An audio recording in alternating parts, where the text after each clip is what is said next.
मोटी कमाई करने के लिए गर्भवती महिलाओं की सेहत के साथ खिलवाड़ किया जा रहा है। जम्मू कश्मीर के प्राइवेट अस्पतालों में 82% जो डिलीवरी होती है वो सिजेरियन ऑपरेशन से होती है। Ministry of health and family welfare ने ये डेटा राज्यसभा में पेश किया और राज्यसभा में पेश करते हुए ये कहा कि भारत में जो टॉप 3 स्टेट्स हैं जहां पर सबसे ज़्यादा सिजेरियन ऑपरेशन प्राइवेट हॉस्पिटल्स में किए जाते हैं, उनमें जम्मू कश्मीर नंबर 3 पर है। आंकड़ा है 82.1%। जितने भी private hospital, private clinics Jammu Kashmir में हैं, उनमें 82% जो डिलीवरीज होती हैं वो सिजेरियन ऑपरेशन से होती हैं। उसके अलावा जो नेशनल फैमिली हेल्थ सर्वे का डेटा है वो ये कहता है कि 2019-20 में अर्बन एरियाज़ में 91% जो डिलीवरीज हैं वो सिजेरियन ऑपरेशन से प्राइवेट अस्पताल में जम्मू कश्मीर में हुई हैं। वहीं रूरल एरियाज़ में ये फिगर 74.4% है, यानी कि गांव देहात के इलाकों में भी जो प्राइवेट क्लिनिक्स है, प्राइवेट अस्पताल हैं, वहां पर भी ध्यान ये है कि सिजेरियन ऑपरेशन किया जाए। यहाँ पर जो पब्लिक हेल्थ इंस्टीट्यूशंस हैं, यानी कि जो सरकारी अस्पताल हैं, वहाँ पर भी जब आप फिगर की ओर नज़र दौड़ाते हैं तो ये परसेंटेज हैरान कर देने वाली है। पब्लिक हेल्थ इंस्टीट्यूशंस में, यानी कि सरकारी अस्पतालों में, अर्बन एरियाज़ में 50.9% डिलीवरीज सिजेरियन ऑपरेशन से होती हैं और रूरल एरियाज़ में 40.2% डिलीवरीज सिजेरियन ऑपरेशन से होती हैं। टोटल परसेंटेज जम्मू कश्मीर का गवर्नमेंट अस्पतालों में सिजेरियन ऑपरेशन का 42.7% है। सवाल ये बनता है कि कोई जवाबदेही नहीं है, कोई नहीं बताना चाहता कि आखिर क्यों जब एक गर्भवती महिला किसी भी अस्पताल में पहुंचती है तो उसे कह दिया जाता है कि आपको जो है ऑपरेशन करवाना पड़ेगा, ये नॉर्मल डिलीवरी नहीं हो पाएगी।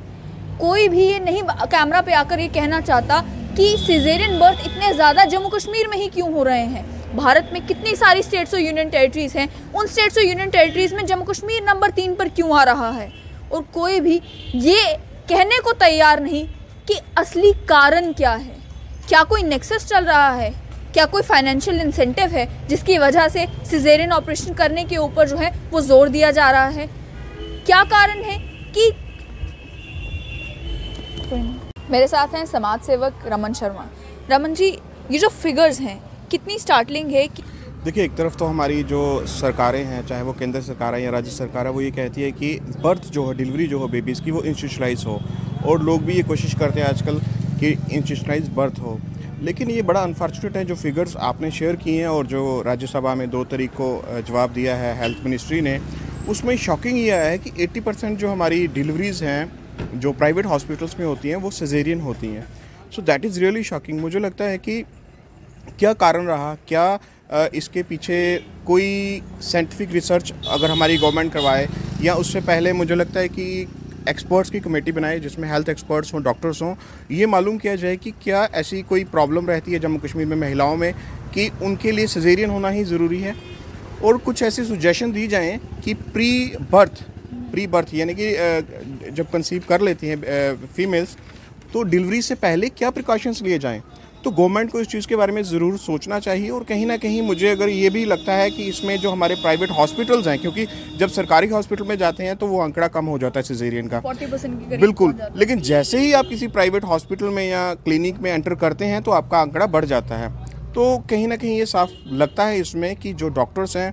या आपके क्लिनिक्स के ऑनर्स हैं वो ज़रूर ये चाहते हैं कि ये आंकड़ा और बढ़े, क्योंकि आपको लगता है फाइनेंशियल भी कोई इंसेंटिव हो सकता है जिसके कारण ये आंकड़ा इतना ज़्यादा है। That is obvious. देखिए, फाइनेंशियल इसमें बात तो है ही है, क्योंकि एक सिजेरियन आज की डेट में अगर कोई डिलीवरी होती है तो मिनिमम इसमें 50,000 से लेकर 1 लाख रुपया, डिपेंड्स अपॉन द क्लास, या आप कहते हैं कितने स्टार का आपका जो इंस्टीट्यूशन है जहाँ पर आप डिलीवरी कराते हैं, प्राइवेट नर्सिंग होम है। तो ऑब्वियसली ये बात तो साफ पता चल रही है इसमें कि अगर गवर्नमेंट हॉस्पिटल में कम है, प्राइवेट हॉस्पिटल में ज़्यादा है सिजेरियन के ही, और डॉक्टर रिकमेंड करते हैं, और फिगर्स ये आ रही हैं कि उन्होंने कर भी दिए हैं 80%। That is really shocking. तो इसमें गवर्नमेंट की इंटरवेंशन ज़रूर होनी चाहिए। मेरी रिक्वेस्ट होगी कि जम्मू में जो हमारा डायरेक्टरेट हेल्थ है या डिपार्टमेंट ऑफ हेल्थ और फैमिली वेलफेयर है वो देखे, और हमारे जो एडवाइज़र हैं हेल्थ के वो इस चीज़ के बारे में नोटिस लें कि क्या कारण रहा। और अगर इसमें ये लगता है कहीं कि जो प्राइवेट हमारी नर्सिंग इंस्टीट्यूशंस हैं, दो I respect and I appreciate always कि हमारे जो प्राइवेट हेल्थ इंस्टीट्यूशंस हैं वो बड़ा अच्छा काम कर रहे हैं, लेकिन ये मुझे लगता है कहीं नेक्सस हो सकता है और इसके लिए ज़रूर एक ऑडिट होना चाहिए और एक मैंडेटरी चीज़ होनी चाहिए कि जब भी किसी प्राइवेट नर्सिंग होम में सिजेरियन डिलीवरी हो तो ज़रूर उन डॉक्टर्स को ये जस्टिफाई करना चाहिए कि सिजेरियन क्यों आप करवा रहे हैं। रेगुलेशन ये हो सकती है कि हमारी जो हेल्थ डिपार्टमेंट है जम्मू कश्मीर का,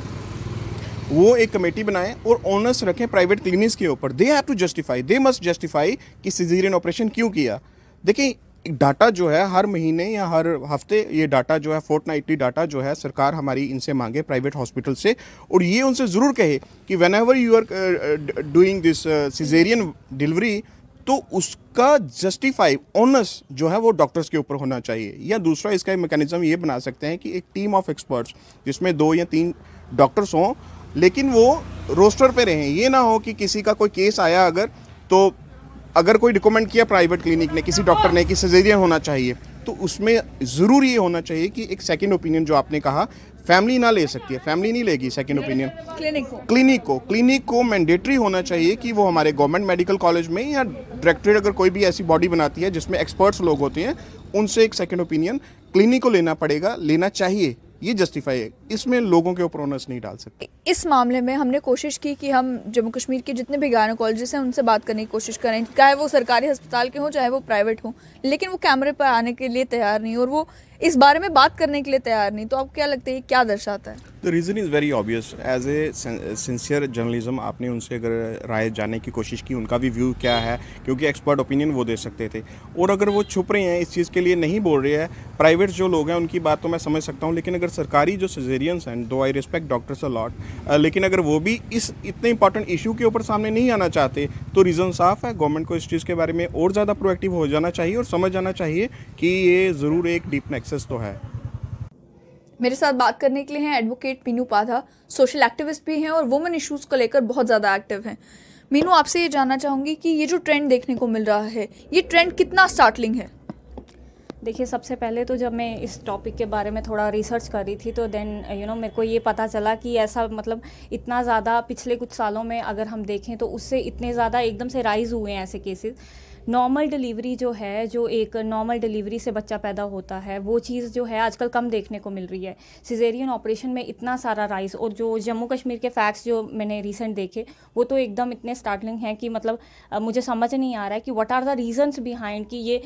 जो सिजेरियन ऑपरेशंस हैं ये क्यों प्रेफर किए जा रहे हैं। क्या इसमें रीज़न क्या है कि सिजेरियन ऑपरेशन, इनफैक्ट ये जानते हुए कि लॉन्ग टर्म में ये आपको नुकसानदायक होता है। चलिए, जहाँ पर मेडिकल इमरजेंसी है नो डाउट वहाँ पर तो ये करना ज़रूरी होता है, लाइक बच्चे की जान को खतरा है, मदर की जान को खतरा है एंड ऑल दैट। जहाँ पर लग रहा है कि नहीं कोई और ऑप्शन नहीं है वहाँ तो समझ आता है, पर 90-80% जब लोग जो हैं वो सिजेरियन में ही वो कर रहे हैं, और इनफैक्ट प्राइवेट हॉस्पिटल्स जो हैं वो सिजेरियन को प्रेफर कर रहे हैं, वहाँ पर जब देखने को इस तरह के डेटा काफ़ी डिस्टर्बिंग है। ये आई थिंक हमें सोचने की ज़रूरत है। मैं एडवोकेट भी हूँ तो उस तरह से मैं सोचूंगी कि यहाँ पे कोई प्रॉपर गाइडलाइंस नहीं है एक्चुअली। जो गाइडलाइंस हो जो जिसके थ्रू वो फॉलो की जाए कि कितने परसेंट, अगर मैं अभी रिसर्च करी थी तो जैसे मैंने आपको बताया उसमें WHO का जो रिकमेंडेशन है दैट इज़ 10 to 15%, मतलब 10 से 15% जो है एनुअली सिजेरियन ऑपरेशन होना चाहिए। वो हर एक कंट्री को उन्होंने रिकमेंड किया हुआ है। इंडिया में अगर हम एट प्रेजेंट बताएं तो 17.2 समथिंग जो लास्ट जो डेटा है उसके अकॉर्डिंग 17.2% जो है वो सिजेरियन ऑपरेशन कंट्री में हुआ है, मतलब कि वर्ल्ड हेल्थ ऑर्गेनाइजेशन की रिकमेंडेशन से ऊपर है वो। तो ये आई थिंक ये बहुत डिस्टर्बिंग चीज़ है। इस चीज़ के बारे में ज़्यादा ध्यान नहीं जाता है, जो कि जाना ज़रूरी है, क्योंकि हम देखते हैं कि नॉर्मल डिलीवरी जो है वो हम देखते हैं 5-6 हज़ार में नॉर्मल डिलीवरी हो जाती है। फिर भी क्या रीज़न है कि 80% जो लोग हैं इवन कि रूरल एरियाज़ में वो भी सिजेरियन में जा रहे हैं। यहीं पे मैंने समझना चाहूँगी कि जो पब्लिक इंस्टीट्यूशंस हैं वहाँ पर भी 50 to 40% जो बर्थ्स हैं वो अगर सिजेरियन हो रहे हैं, तो इसमें क्या समझ में आता है कि जो डॉक्टर्स हैं वो क्यों प्रेफर कर रहे हैं कि वो सिजेरियन बर्थ हो? देखिए, इसमें अगर हम हमारे गवर्नमेंट स्कीम्स की बात करें तो यहाँ पर जननी सुरक्षा योजना एंड ऑल दैट, ऐसे बहुत सारे इनिशिएटिव्स हैं जो लिए गए हैं। नो डाउट ये अच्छे भी हैं जिसमें आपको जच्चा बच्चा को बहुत वो सपोर्ट मिलती है, लेकिन उसके बावजूद भी जब ये डेटा रिलीज़ हो रहा है, जब ये डेटा में कुछ और ही नज़र आ रहा है तो वो उससे चीज़ का मतलब हम जैसे आप बोल रहे हैं कि प्राइवेट अर्बन एरिया में तो पता चलता है, हाँ मदर भी ज़्यादा पेन वो नहीं कर सकती हैं, मतलब उनको कंफर्ट जोन में रह के बच्चा पैदा करना है या ऑल दैट, वो पैसे का वो करती हैं कि चलो कुछ लोग शो ऑफ के लिए भी एक्चुअली सिजेरियन ऑपरेशन करवाते हैं। वो सोचते हैं कि नहीं हम वेल्थी हैं, मतलब पैसे वाले हैं, तो हम सिजेरियन ऑपरेशन कराएंगे। शो ऑफ में भी देख रही थी कि ये भी एक एक रीज़न रहा है इसमें। लेकिन रूरल एरियाज़ में जहाँ पे मिडिल क्लास फैमिली है, लोअर मिडिल क्लास फैमिली भी हैं, फिर भी सिजेरियन ऑपरेशन हो रहे हैं, नॉर्मल डिलीवरी नहीं हो रही है। जहाँ पे नॉर्मल डिलीवरी हो सकती है, मतलब मदर जो है वो कम्प्लीटली हेल्दी है, वो नॉर्मल बच्चा पैदा कर सकती है, वहाँ पर भी जब सिजेरियन ऑपरेशन देखने को मिल रही है, दिस इज़ बहुत बड़ा एक डिस्टर्बिंग चीज़ है जो आई थिंक हमें इसमें कोई लेजिस्लेशन भी नहीं है, कोई एक ऐसा लॉ बना हो जो एक प्रॉपर, जैसे मैंने गाइडलाइंस की बात की, प्रॉपर एथिक्स हो, मेडिकल एथिक्स के ये बिल्कुल अगेंस्ट है। अगर कोई रेगुलेटरी मैकेनिज्म हो, राइट, रेगुलेटरी मैकेनिज्म नहीं है, क्योंकि आप किस चीज़ को फॉलो करेंगे, मतलब अगर एथिक्स की बात करें, हम लीगल एथिक्स की बात करते हैं that we have to follow, right, there is a particular act, but medical ethics में अगर ये चीज़ जो है ये इससे बिल्कुल अगेंस्ट जाती है, तो आई डोंट थिंक सो कि ऐसा कुछ चीज़ काम आएगी। प्रॉपर रेगुलेटरी बॉडीज़ जो हैं, जैसे आपने कहा, वैसे चाहिए, और उसके साथ साथ कोई एक लॉ चाहिए, कोई प्रॉपर गाइडलाइंस चाहिए जिसके थ्रू ये वो फॉलो करना एक डॉक्टर की रिस्पॉन्सिबिलिटी बन जाए कि वो जो हर चीज़ में। और हाँ, एक बहुत इंपॉर्टेंट चीज़, हॉस्पिटल जो हैं वो अपना एक डेटा रिलीज़ नहीं करते हैं कि सिजेरियन ऑपरेशन कितने हुए हैं, ऑडिट सिस्टम नहीं है, उसमें ये पता नहीं चलता है कि